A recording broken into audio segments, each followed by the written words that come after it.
You're watching TVC Breakfast. Let's get into our first discussion now. While the resolutions reached at the just concluded Southern Governors meeting garnered support from a cross-section of Nigerians, there are still those who strongly oppose some of these resolutions reached concerning the state of the nation. One such group is the Northern Elders Forum, who have rejected the position of the Southern Governors that the 2023 presidency be zoned to the southern part of the country, arguing that the presidency is a democratic office and not a rotational position.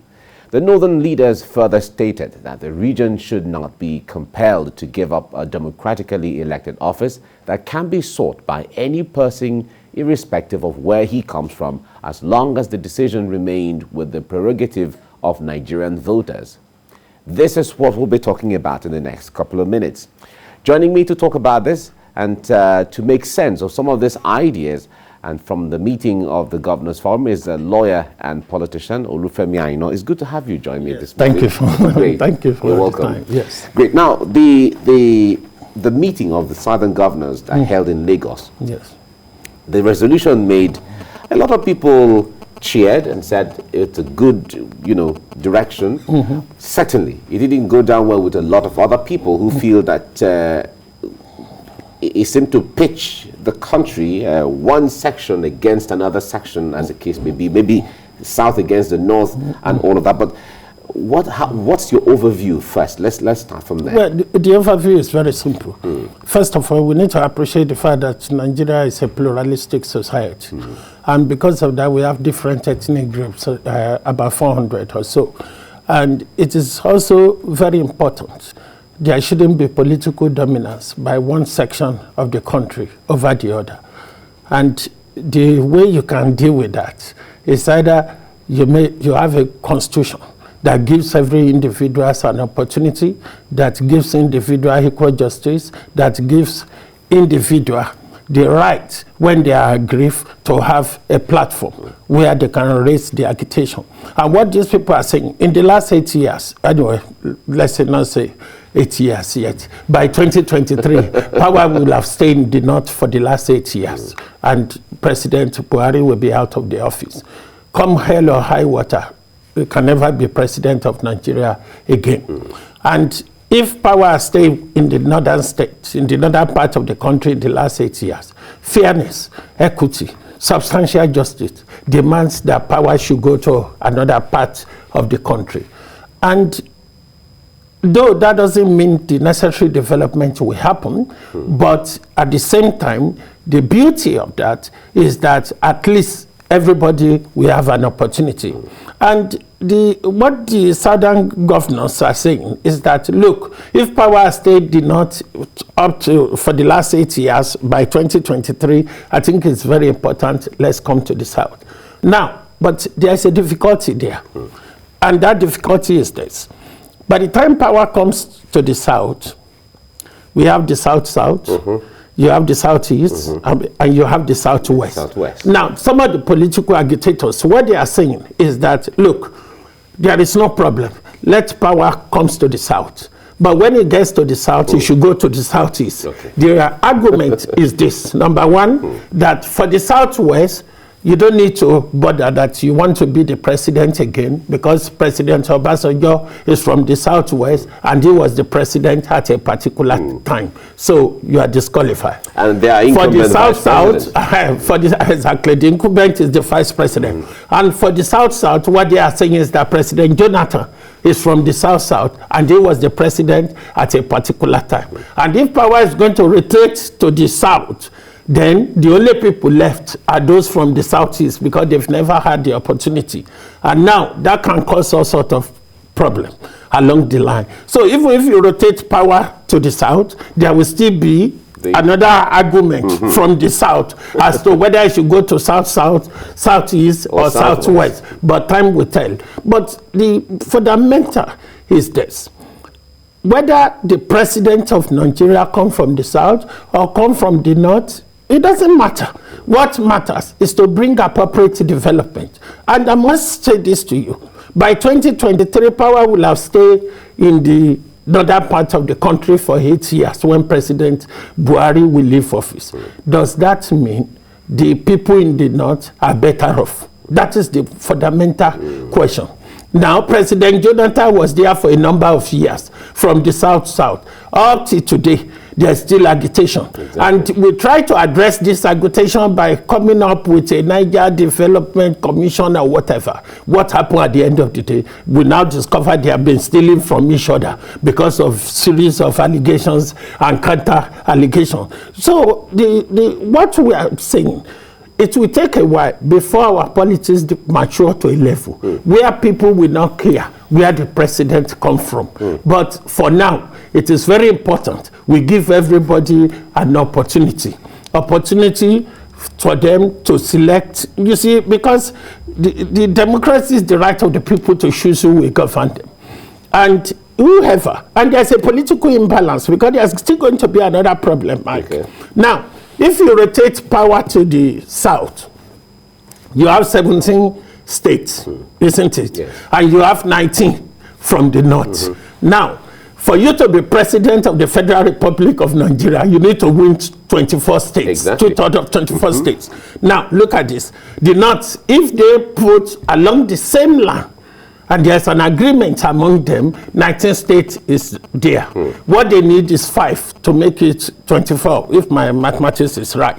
Now, that's that. But if you rotate power to the South, you have 17 states, they will still need 7 before somebody can emerge as the president of the country. And so, you see, this is the difficulty. If a president is going to come from the South, he will need the support of the whole northern region. But if the president is coming from the northern region, it will only need one geopolitical zone from the South in order so that the person can emerge as a president. And nobody can be the president of Nigeria without the vote from Kano, because that's look at what happened in 2019. About 4 million people collected their PVC in that, and that was the highest. Other states, Ogun, all of them about 1 million or thereabout. So the fundamental is that is what is causing the political imbalance which we have in the country. And for those who are agitating that we should restructure the country, at least they have a point in that respect. And the Northerners now, what they are going to do is to say, okay, let them be agitating that we should rotate this and that, but without our support, they cannot be the president. And that is something we all need to take. All right, that was part of what the Northern Elders Forum, when they granted an interview recently, the spokesman was saying, well, the point there is there are conditions if you want us to support you and all of that. But they had issues with the way the agitation was going, because they said, of course, when it comes to power, everybody should have some sense of inclusion and sense of belonging. But that the way that elected officials were going about it, they were not very comfortable with it from his own statement. But the point there is, if we talk about fairness and inclusion, there is still an argument somewhere where they talked about the issue of the north-south they talk about. Recall that late President Umaru Musa Yar'Adua did not complete his tenure because of his demise. Yes. And after the 8 years of Obasanjo, and he went to the north, recall that time that there was the argument that even after Yar'Adua, power should still have stayed within the north somehow. Although the constitution did not, that was not in support of the constitution in that case. So that argument is still, raising up its head somehow as to, okay, fine, the North should complete that tenure that is left. Yes. What do you make of that? No, that argument doesn't hold water. Okay. And that was the argument during the President Jonathan, that look, because of the sudden demise of late President Yashua, we didn't complete our tenure, and we should have that opportunity. You see, people need to know this is not a sherry where you can say you need to have a second bite of the sherry. It doesn't work that way. This is a country. We are talking about a country of about 250 million people. It is very important that power should rotate, and it is very important that everybody should have an opportunity. If people are coming with all this mathematical calculation that doesn't work, what is going to happen if care is not taken? The issue we intend to address about political dominance will still be there.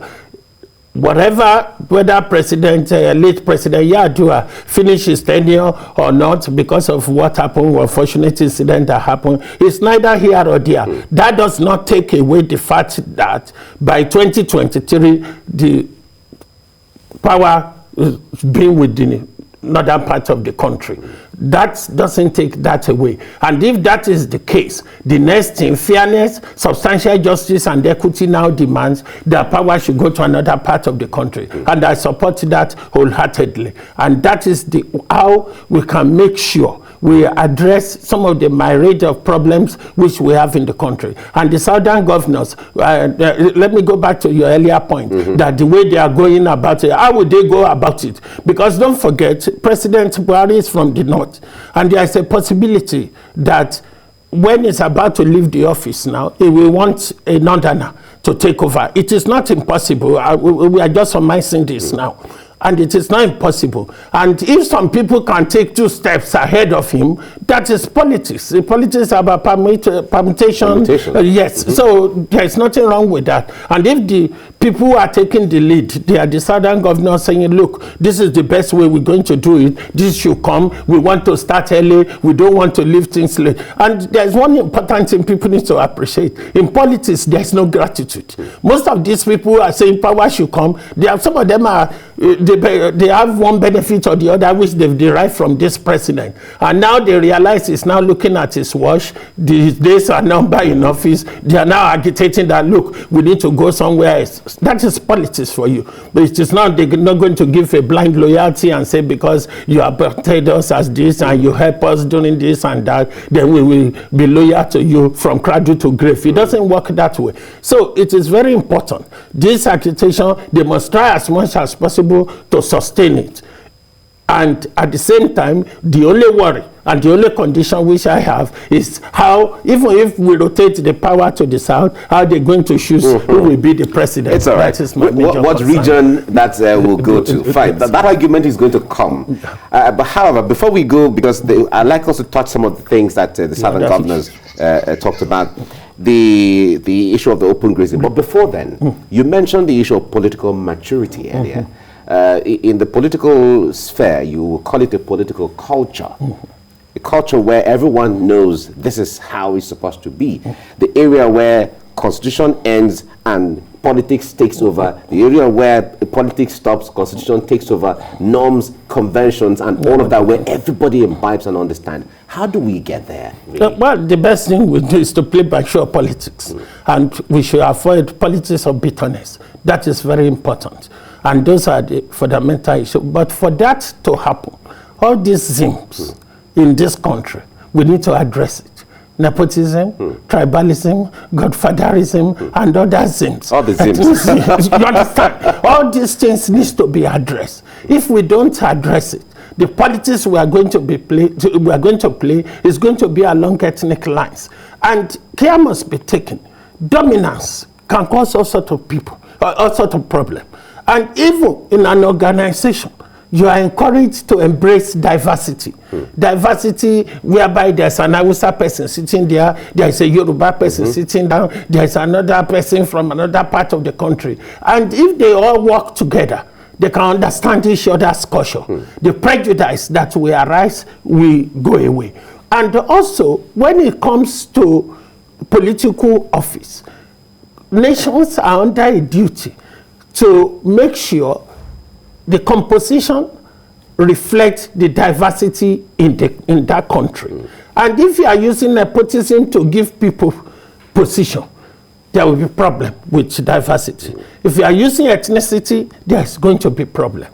And what you are going to, even if you get to some state and you get to their state headquarters, hardly can you see if a Igbo person who is a permanent secretary. If you get to some places in the northern part of the country, hardly can you see a Yoruba person who is a permanent secretary. It's not supposed to be that way.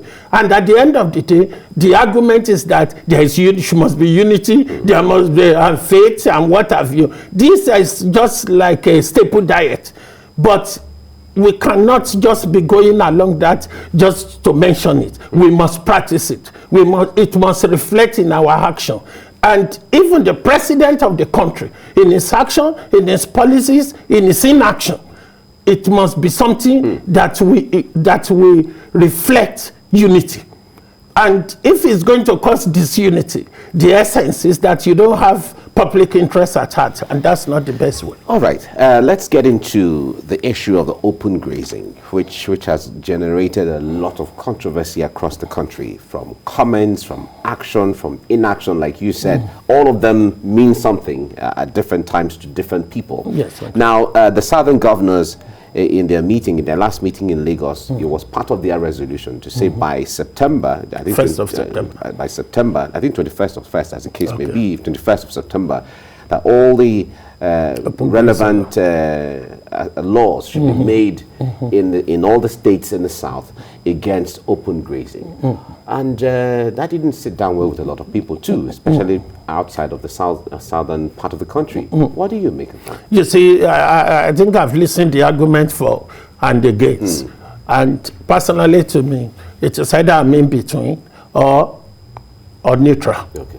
But the point is this. We have a document in this country, and that document is the Constitution of the Federal Republic of Nigeria.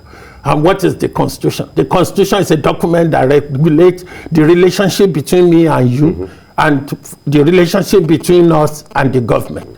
And Section 41 of that Constitution says every Nigerian has a right to move freely within the Nigerian territory without any hindrance whatsoever. But there's something which people need to appreciate, is that right is not an absolute right. It is a qualified right. Qualified in the sense that because the Constitution says you can move freely within the country, doesn't mean when you get to Asaba, you go into my farm and the next thing you do is that you just destroy my crops and say because you have a constitutional right to move around the country. That is not the way to go. And if it happens, you see what is going on here is very disturbing between the farmers and the herders. And it boils down to where do we draw the line? That is the major question. And if the states are coming up with law that, look, this thing is creating tension in our state, we need to come up with the legislative framework so that we can address this problem. I don't think there's anything wrong with that. What I think is wrong is for somebody just to wake up and say, look, in the First Republic, there was this old law, there must be a grazing route, and if anybody has encroached on that, the next thing we need to do is that we are going to try and recover those routes from them. You see, I am very disturbed about that. And I will urge the president of the country who made that pronouncement or that comment to look at Section 14, the duty imposed on him, that look, whatever you are doing, it must be something that will foster unity within the Nigerian territory. And take my point. Now, we have a situation whereby the Fulanis who are nomadic cattle rearers, they are now in conflict with the local farmers here and there. That is a serious calamity on its own. If you now turn around and said, because there was one old gazette in 1963, now, if somebody has taken the route and they've built a mosque, or they've built a church, or they've built a palace, go and take it from them so that the cattle rearers will be able to move with their cattle. Well, if you are dealing with one calamity, that's enough, because will be very calamitous. And it is very, therefore, important. What the president is saying, that there's this gazette, it doesn't hold water. And what is the gazette itself? Number one, let me, for the benefit of your viewers, if you know the parliamentary process of making law, you know it. That number one, you come with the bill is debated, then the bill is passed, from there they send it to the president, it becomes the law. Now, once it becomes the law, you get a situation where the Punch publish one fashion, another newspaper publish another fashion. If you want to know the correct fashion to follow, you go in the Gazette, because the Gazette is a document whereby the law is published and whereby they inform members of the public. That is the Gazette. It's not the law. Right. And that is an issue we need to look at. Well, the point there is a lot of people have argued that, well, we no longer operate the 1963 Constitution. Exactly. And some of the states didn't when they were not even... Exactly. 1999 Constitution as amended has taken over, and it has been overtaken by events. I wish we had time to discuss all of this, regarding the PIB and other things, but we don't have all the time right now. Thank you very much, Olufemi Aina, for coming on the program. And thank you for your insights too. Yes, thank you. I appreciate it. Right.